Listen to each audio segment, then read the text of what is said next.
Right, so we're gonna proceed with the next topic, which is we're through with the rectilinear motion. This time, let's proceed with the curvilinear motion, or in kinematics of curvilinear motion, it's about motion of a body along a curved path.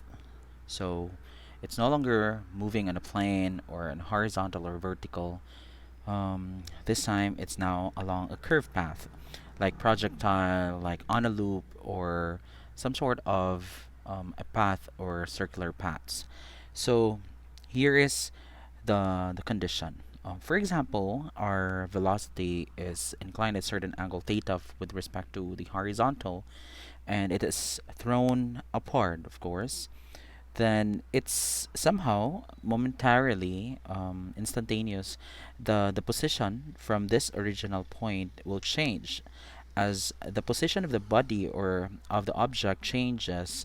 Then the direction of the velocity and the velocity itself has already changed as well with respect to the horizontal, and it's reference to the original velocity. And through time, it sometimes it increases its velocity and decreases its velocity depending on the approach, until such time that it landed into a specific point, and that particular point there in time is the final position of the body being thrown originally.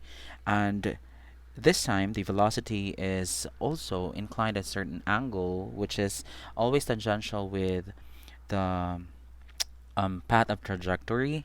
And of course, since it is inclined a certain angle, then we are going to get the components of certain resultant final velocity force, and that's according to the physics or from the statics that you've learned, that there must be horizontal and vertical components.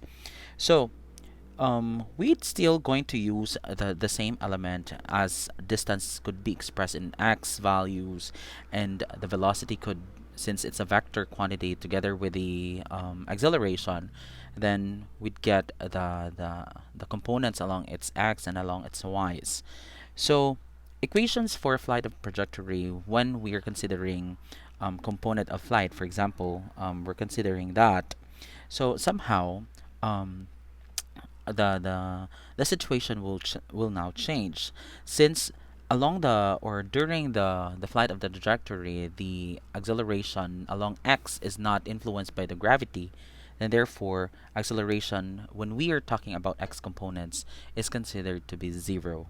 And then therefore, with this reference of the body's velocity with respect to the horizontal, then the VO along the adjacent side of this theta angle theta, the VOX, then it's expressed as the cosine function of this resultant VO with respect to this theta. And thus, as you can see, VOX is just equal to the VO of the cosine of theta.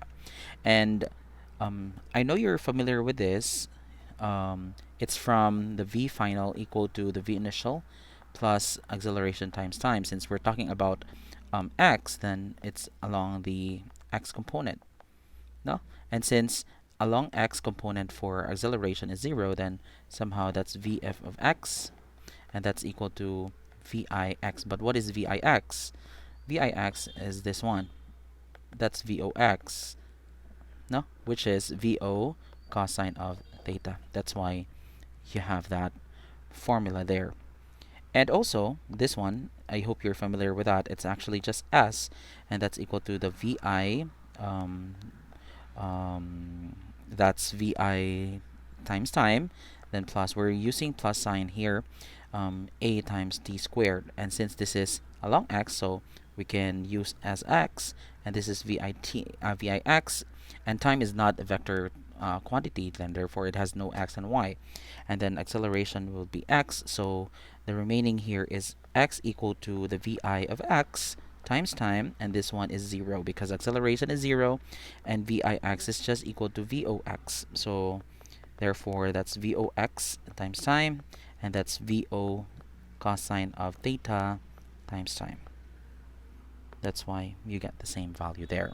So it's somehow just derived from the rectilinear equation. So that's about the x component of flight. So we're going to also consider the y component of flight. So this one, as you observe, since the position of the velocity is upward, then the motion's consideration is on that position, so it's upward. Therefore, it go against the gravity.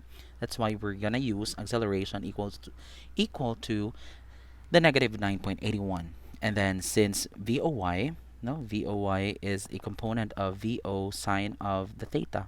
That's why you have the same answer there, or value for that.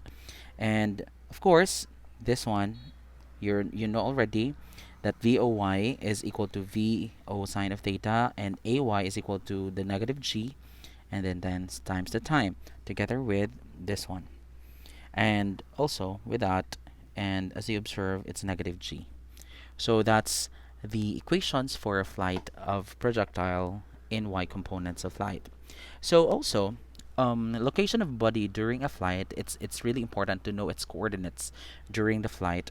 So for example, we're gonna consider that, and the value of y that we're gonna use is a positive value of y because um, no, a negative value of y because the position of this initial point to the final point is found below, so that's negative y. So I'm sorry. So that's negative. So we're gonna delete that. Okay, so that's a negative y value because again, when the position of an object, final object from its reference initial point is found below, then we're going to use a negative sign. So the formula would be y equal to x tangent theta. Somehow, ako na lang itangtangon ang negative diha just to clarify that it has no sign in the beginning. So you have y equal to um, what do you call this one? Y equal to x tangent of theta minus the g x squared over 2 VO squared cosine of theta square. So this is the location of a body during a flight. So we can find that one. So all the things found below all the position of the final point from initial point is found below would be considered as negative y, and all the values on the right side of the position would be considered as positive x. So let's try to have an example for that.